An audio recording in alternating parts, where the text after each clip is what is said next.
Hi, it's Fraser Malcolm again, and this week it's the putting we're doing with the club golf lessons in mind, and the final part really of the series. So we'll get on with it. It's the one area where you need to suddenly use no body motion. You are completely still when you're putting, apart from your shoulders and arms moving forward. So all the other stuff we've done, you've been moving a lot, we've been getting you to turn through with the shot and all the rest of it. All that kind of stops now. So we're going trying to keep in a certain position, get a nice backwards and forwards motion that doesn't vary too much, because being a consistent putter is probably the most important thing. So we'll just get on with the basics. The grip, we are going to go, for most people you just do hands together at the back and then thumbs down the middle at the front. If we see people doing this sort of thing, very wristy, which we don't want in putting, then you can advise the person that's doing that to put this finger up in the air, which is the top hand, so the left hand if you're a right-handed person, out in the air, and put that down onto the second finger. It's called reverse overlap. It's one of the most popular putting grips, and it tends to make it less likely that the person will be wristy, but again, it doesn't completely stop it.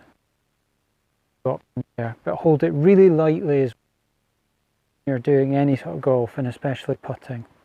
So one of the main things to look at first of all is just how we stand to the ball.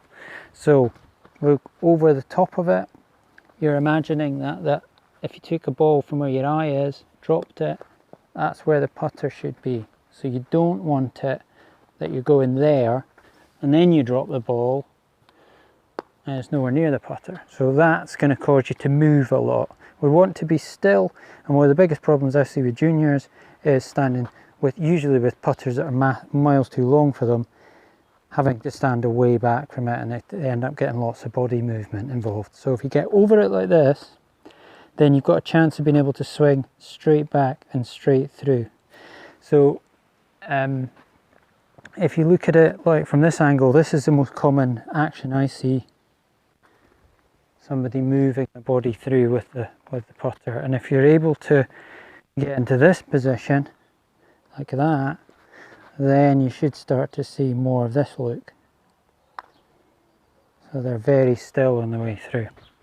So that's what you're looking for, just trying to move the shoulders and arms together. This position, I sometimes get asked about. You can have your arms completely straight if you want, but that depends on the size of the putter you've got sometimes.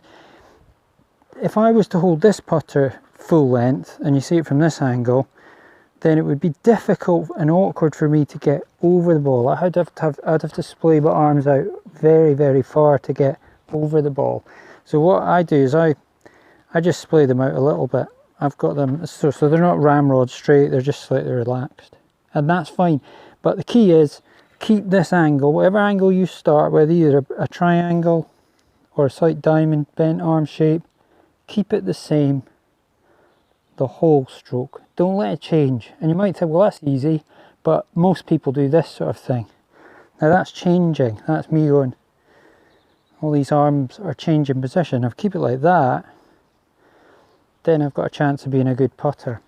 And the other thing is length of stroke. Now if you look at this thing, it's a training aid for putting, and it's a certain length because you can hit probably 90% of your putts with this thing in terms of distance, and all you do to hit it further or shorter is speed up or slow down. So it's how we judge distance in real life. So if I'm hitting a short putt, it might be that sort of speed. If I'm hitting a longer one, I'll speed up. But it's similar in length, and you really should be thinking just outside the feet. If you're shoulder width apart, just outside the feet is the sort of maximum length.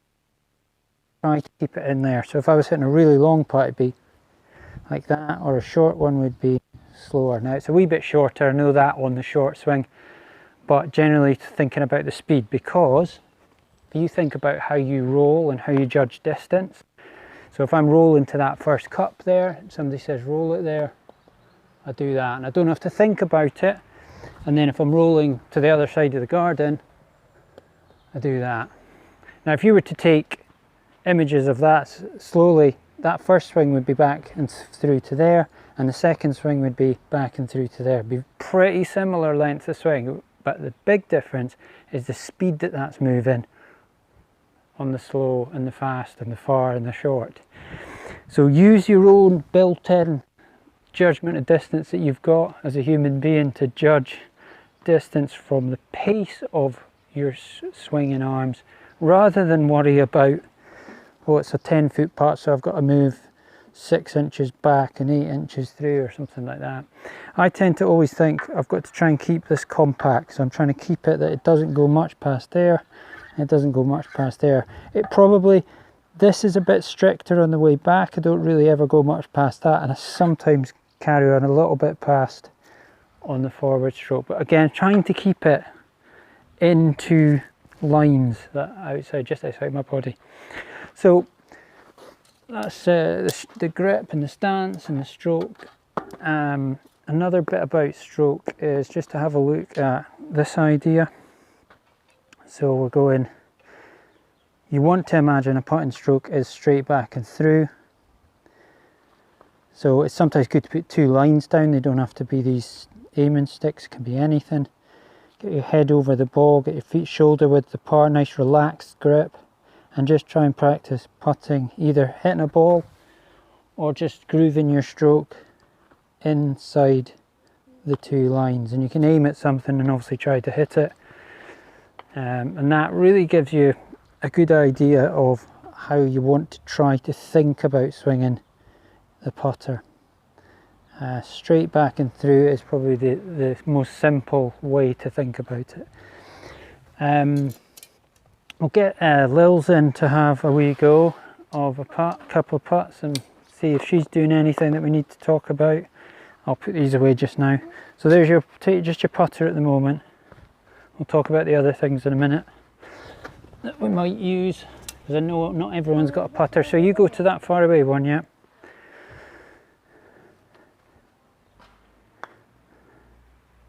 Not bad.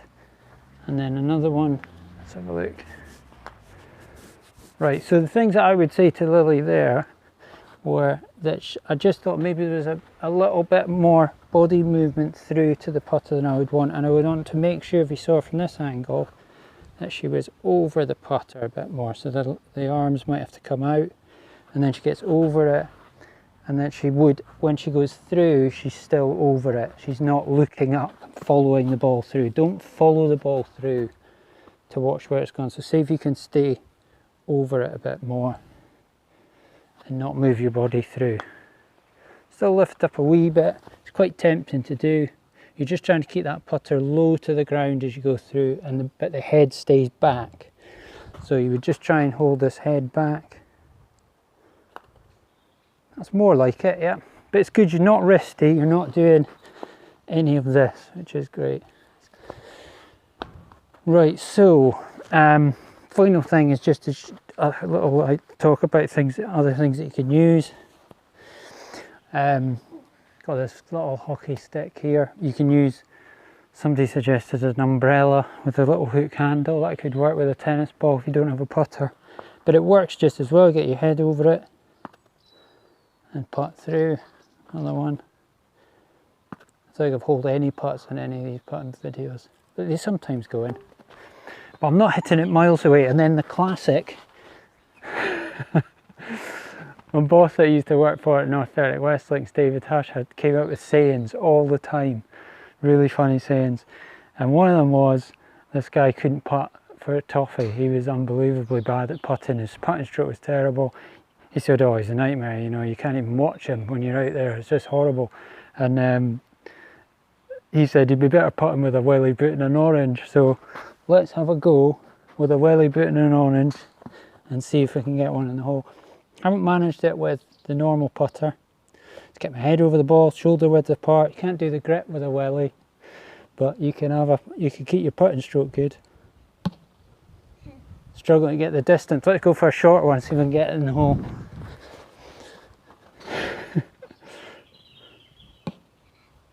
Oh, Lil's coming if I go with the welly boot and an orange. See if you can get it in. I can't get it in. Got to hit a bit harder. Is it to that? Oh, unlucky. Yeah, go to this one. So if you want, I wouldn't mind seeing some videos sent in of you trying to putt with a welly boot and an orange. That'd be funny, or photos, whatever. Oh, lip out. Unlucky. Oh, I'm better than you. Right, going again, Nils. Oh, I duffed it. Boom. Have another go. No, unlucky. Let me have one last go and we'll leave it there. Ooh, no, you. No, me. So nice soft grip, feet shoulder width apart, head over the ball. Can't believe I'm saying that with a welly boot and an orange, but I got better than you. right, that'll do us then. Okay, but any questions obviously about your putting, just put them in the comments, whatever, and I'll get back to you. So that'll hopefully do you for learning golf in the back garden, and keep watching the videos, and we'll see you at some point in the future, I'm sure.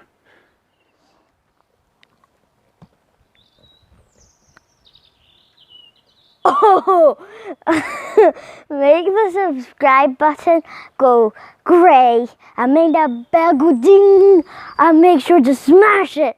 Smash that like button.